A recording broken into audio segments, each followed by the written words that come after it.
señoritas y señoritos. Meron pa po tayong update dito sa kaso ni former Senator Leila de Lima, who was granted bail and is now very much enjoying her temporary freedom habang nililitis pa rin yung kaso, yung huling o pangatlong imbentong kaso laban sa kanya. At meron mong kahit dito si Senator, former Senator and Senate President na si Frank Drilon, na isa sa mga haligi ng Liberal Party and former Justice Secretary rin. That's why he's an expert on legal issues at bar top notch rin ata ito. So kumbaga kung si former President Rodrigo Duterte lang na naging former fiscal or prosecutor lang yung in the height of his legal profession, syempre walang sinabi siya dito sa bar top notcher na Justice Secretary pa at naging Senate President. Sayang lang, ito pwede talaga ito presidential material. Ngayon, ang sinasabi ni Senator Drilon, hindi pwede hanggang ganito na lang. Hanggang ganito na lang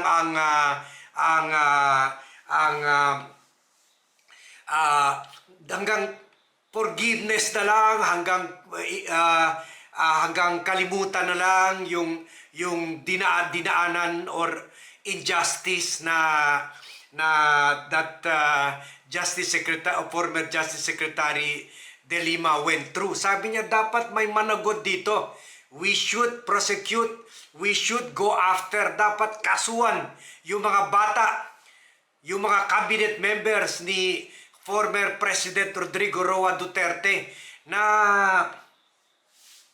nag-conspire to invent cases kay De Lima and to file cases against her. Hindi lang dalawa, hindi lang isa, kundi tatlo. At as a clear indication na wala talagang basehan yung mga kaso na yan, isa na clear siya, isa na exonerate siya, at isa ngayon sabi ng judge si Judge Henerito ng Muntinlupa RTC Regional Trial Court, hindi nakapag-prove yung prosecution na strong ang guilt ni De Lima, or in short, walang basehan. In short, invento lang lahat. So sabi ni Senator Drilon, hindi pwede hanggang ganyan na lang. So pakinggan muna natin yung sinabi ni Senator Drilon, and we thank ANC for allowing us to use this video. Nasa public domain naman ito, wala naman tayong intention to violate their copyright, and nasa rason naman tayo under the Fair Use Act to use this video for news purposes. So eto na, and thank you ANC Afternoon, former Senator Drilon. Good afternoon and welcome to ANC. What's your reaction to this news, latest piece of news that your former colleague Leila de Lima is now free? I am elated. I'm very happy. I commend and congratulate the Leila's defense team and the court for standing up to the rule of law. Two things. Number one, it could just start this way. Somebody must pay for the deprivation of the liberty of Senator Leila de Lima on such forfeiting, having committing an alleged crime which is not also supported by evidence. The grant of bail is the denial of bail. The denial of bail in a capital offense is because the evidence of guilt is strong, and therefore the grant of bail is premised on the fact that the evidence of guilt is weak. In other words, there is no evidence that can support a conviction of the crime charge. So the evidence is weak.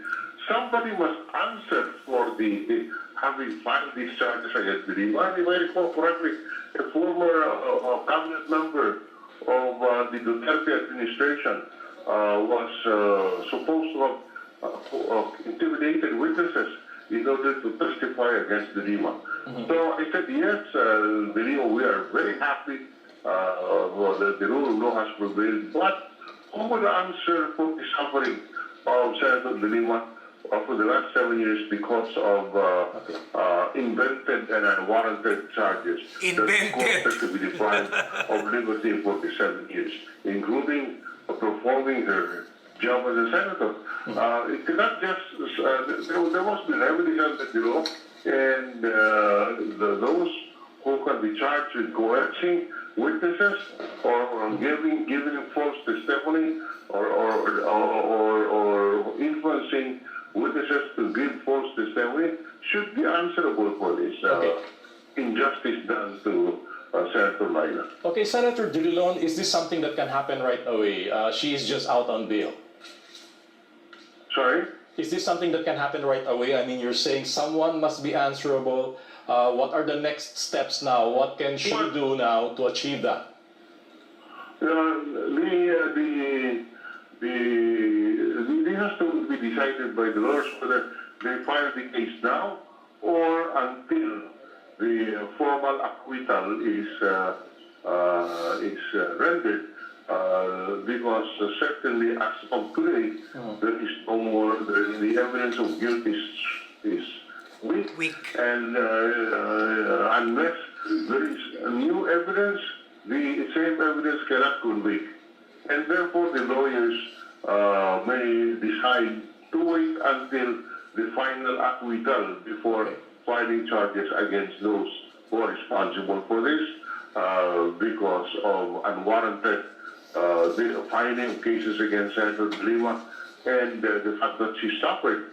She was deprived of her liberty for 7 years. She was deprived of the opportunity to serve the people having the mandate to serve as a senator when she was falsely charged. So I repeat, when this should be filed is a matter that the lawyers will have to determine whether it is appropriate to file it now or wait until her acquittal. Okay, lastly, Senator De Leon, the De Lima case has cast shadows, even doubt, on just how politicized the Philippine justice system has become in the last 6 years. Now, is this a redeeming factor now? What happened that she was granted bail and finally she is being heard? Well, I wish it can be completely called a redeeming factor, but as we speak, there are hundreds of cases and defendants who are now languishing in jail because the cases have been delayed. So it is a good sign, but we must continue in the struggle to have the justice system work at a faster pace than where it is today. The matter has been delayed. The court must. Okay guys, okay na yun. So, klaro na dapat talaga, meron talaga managot. And alam nyo po, ang masakit dito kay Senator De Lima, she served 7 years. I think longer than kay Erap. Si Erap talaga, meron naman talagang kaso na nakita natin na presented and na by the courts na totoo talaga. At si GMA, meron in fact she apologized for it, pero kitang-kita talaga na sabit siya sa electoral fraud. At yung iba pa, yung si former Chief Justice yung namatay na, meron rin talaga nakitaan na kwan sa kanya na graft in corruption. And then si yung namanaling sa pork barrel na nakulong, si former Senate President Juan Ponce Enrile na ngayon legal advisor ni Marcos, si Jinggoy Estrada, si Bong Revilla. So lahat ito, they serve term, at including si Trillanes na nakita rin naman talaga na may basehan talaga, nagkusya kay Gloria, hindi lang once but twice.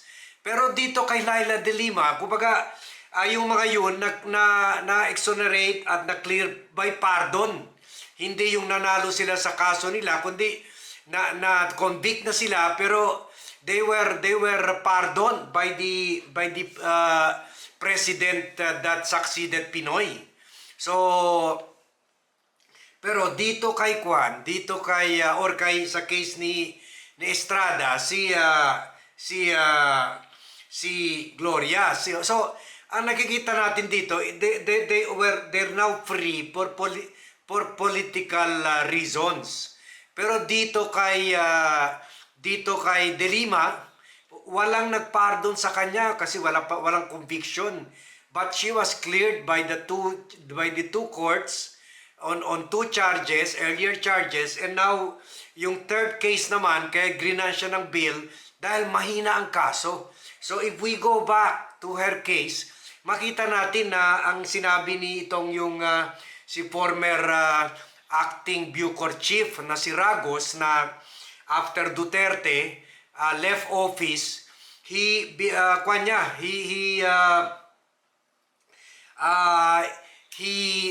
withdrew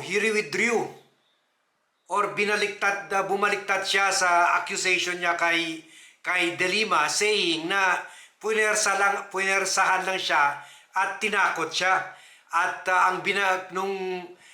tinanong kung sino ang namuwersa sa kanya, sino na coerce siya to testify falsely, to the extent na sinabi niya may nakita niya na or siya mismo nag-abot ng 10 million para sa senatorial campaign de Lima. In-identify niya itong si Justice Secretary Vitalliano Aguirre III na ang nag-pressure sa kanya kasi ang Bucor ay under sa DOJ. At binanggit rin niya si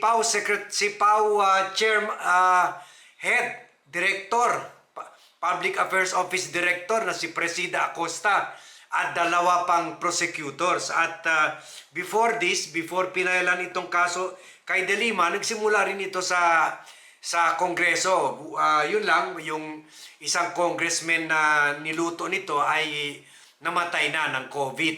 Pero dapat yung iba pang congressman dapat habulin rin. Pati yung lawyer, yung kapatid ni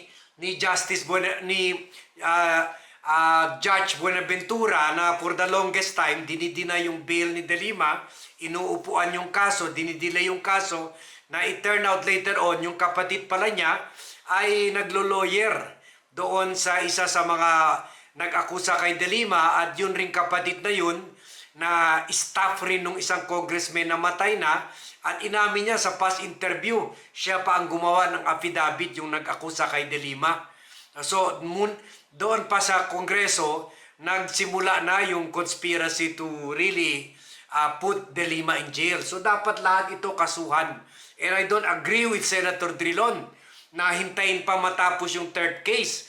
It may be resolved, maklear pa si De Lima by end of the year or third quarter or second quarter of the year. That's too long na.